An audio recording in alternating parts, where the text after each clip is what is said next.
There's a particular kind of quiet that settles over a peaceful neighborhood. The kind older folks like us grow to appreciate more with age. The familiar faces you pass on your morning walks. The reliable rhythm of sprinklers sputtering awake before sunrise. Even the petty disputes about lawn height or mailbox shapes somehow become part of the odd charm of suburban life. After decades of living here, I truly believed I'd seen everything this community had to offer, but nothing prepared me for the knock that came on my door that afternoon.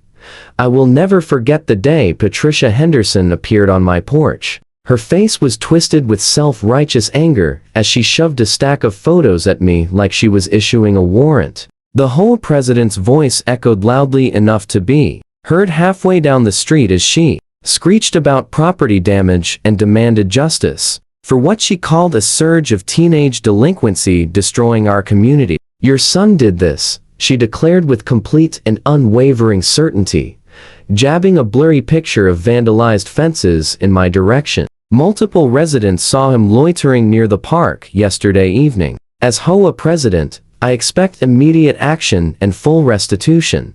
I leaned against the doorframe, taking in her perfectly ironed blazer and the way her HOA badge glinted in the afternoon sun like a makeshift suburban sheriff's star. After listening to her rant for another 30 seconds about community standards and plummeting property values, I finally responded in the calmest voice I could manage. "You might want to check the security footage first, Patricia." The brief flicker of doubt that crossed her eyes almost made the harassment worth it. Almost. My 16-year-old son, Jake, had always been the quiet, introspective type, more interested in filling sketchbooks with detailed drawings than stirring up any sort of trouble. While other teenagers spent their weekends partying, Jake could usually be found hunched over the kitchen table, working on his latest art piece or studying for his AP courses. That's why Patricia's accusation hit especially hard. She wasn't just pointing a finger at some random kid. She was attacking my son's integrity. The vandalism had occurred the previous weekend. Someone had spray-painted obscene words across several fences along Maple Grove Drive and covered the brick wall of the community park with crude graffiti. The damage was significant enough that the HOA sent out an emergency newsletter Sunday morning, complete with photos and a promise that justice would be swift. By Monday afternoon, Patricia had apparently appointed herself judge, jury, and executioner. She barged into my home office while I was on a conference call, demanding that I punish Jake immediately. Her voice carried that particular brand of authority that only grows after years of unchallenged HOA dominance. 3 different neighbors saw a teenager matching your son's description near the park Saturday evening, she announced, as though this alone was irrefutable proof. He was wearing a black hoodie and carrying a backpack. "That's suspicious behavior, Mr. Thompson." I pointed out that half the teenagers in the neighborhood owned black hoodies and backpacks, but Patricia wasn't interested in logic or reason. Her mind was already made up, and now she wanted consequences, preferably in the form of a hefty fine and a good dose of public shame. "The HOA board will vote on sanctions at Thursday's meeting," she said with a satisfied curl of her lips. "I suggest you prepare your son for the consequences of his actions. We're looking at a minimum $5,000 fine, plus mandatory community service. And of course, this will go on his permanent HOA record." I didn't even know permanent HOA records existed, but I kept that thought to myself. The whispers began almost instantly. Patricia had a talent for spreading gossip faster than wildfire during drought season. By Tuesday morning, neighbors were shooting me sideways glances during my job. By Tuesday afternoon, Jake returned home from school, looking utterly defeated. "Mom asked if I did it," he murmured, collapsing into a kitchen chair. "Even she thinks I'm guilty." That's the moment I realized I needed to fight back. Patricia had crossed a line by targeting my son without evidence, and I wasn't about to let her steamroll an innocent teenager just to fuel her power trip. Wednesday's HOA newsletter was a masterpiece of passive-aggressive implication. Without ever naming Jake, Patricia managed to suggest his guilt in every paragraph. She wrote about certain young residents who believe they're above community rules and parents who enable destructive behavior by refusing to acknowledge reality. She concluded by reminding everyone that Thursday's emergency board meeting would address the vandalism incident and appropriate disciplinary measures. I spent Wednesday evening combing through our home security footage. Jake had been exactly where he claimed to be on Saturday night, in his room working on an art project for school. The cameras showed him entering the house at 4:30 p.m. and not leaving again until Sunday morning for his shift at the local bookstore. But as I studied the footage, another thought struck me. Our house had security cameras, but so did the community park. The HOA had installed those cameras 2 years earlier after a string of late-night break-ins at the pool house. If someone had tagged the park wall, those cameras would have captured every moment of it. I made several phone calls Thursday morning, and the park maintenance supervisor, Robert, turned out to be surprisingly cooperative once I explained what was going on. As it happened, he'd already pulled the footage for the HOA's insurance claim, but hadn't heard a thing about Patricia's witch hunt against my son. Give me an hour, Robert said. I'll email you the relevant clips. When the email arrived, I could hardly believe what I was seeing. The footage was crystal clear, showing 3 teenagers approaching the park wall at dusk on Saturday evening. They pulled spray paint cans from their backpacks and immediately went to work, laughing and joking as they covered the brick surface. The ringleader of the group, perfectly visible in high definition, was none other than Patricia Henderson's son, Bradley. I watched the video 3 more times just to be absolutely certain there was no mistake. Bradley Henderson, along with 2 of his football teammates, had spent almost 20 minutes vandalizing the park. The timestamp read 7:43 p.m. the same time. Patricia claimed multiple witnesses had seen Jake near the area. I downloaded the footage onto a USB drive and prepared myself for battle.